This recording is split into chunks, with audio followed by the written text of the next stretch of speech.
mais c'est quoi ça? Dégueu! C'est de la bouffe chinoise. Ma mère me l'a préparé. Dégage de là! Oh, c'est pas vrai, Yiming mange des vers, je le crois pas. Dégage, dégage! Oh, rien pour ça aussi.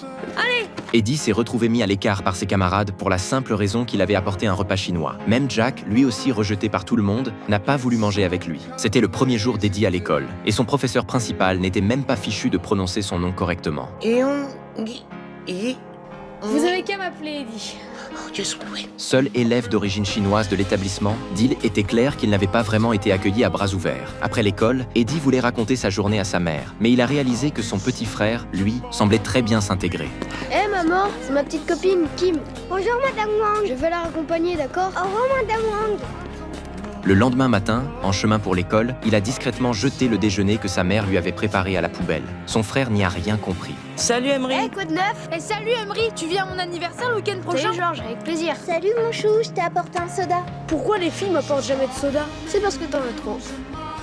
Mais, en rentrant le soir, Eddie s'est jeté sur son dîner comme s'il n'avait pas mangé depuis des jours. Jessica a tout de suite fait le lien. Son fils n'avait rien avalé de la journée. Tu n'as pas mangé ton déjeuner? Si, mais j'ai encore faim. Oh, d'accord. Et donc c'est chow bao que je t'ai préparé? C'était délicieux. Je le savais. Eddie n'a pas eu d'autre choix que de tout lui avouer. En réalité, son repas chinois faisait de lui la cible des moqueries, et il était condamné à manger seul dans son coin chaque midi. Pour éviter que ça continue, Jessica lui a préparé une pizza. Le lendemain, Eddie a fièrement sorti son déjeuner devant ceux qui s'étaient moqués de lui. Mais au moment de réchauffer sa pizza, Jack l'a brutalement poussé sur le côté. Yo mec, tu fais quoi là? Faut que tu t'y habitues, tu seras le dernier à passer maintenant. Sûrement pas, non? Aussi, c'est sûr. À mon tour, le chinois. Eddie, humilié, a explosé et s'est jeté sur Jack pour lui mettre une bonne correction. Les parents d'Eddie ont ensuite été convoqués par le directeur. Celui-ci a sévèrement reproché à Eddie d'en être venu aux mains. Ce qu'il n'avait pas anticipé, c'est que les parents d'Eddie n'étaient pas du genre à se laisser faire. Que vous n'ayez pas levé le petit doigt pour défendre Eddie.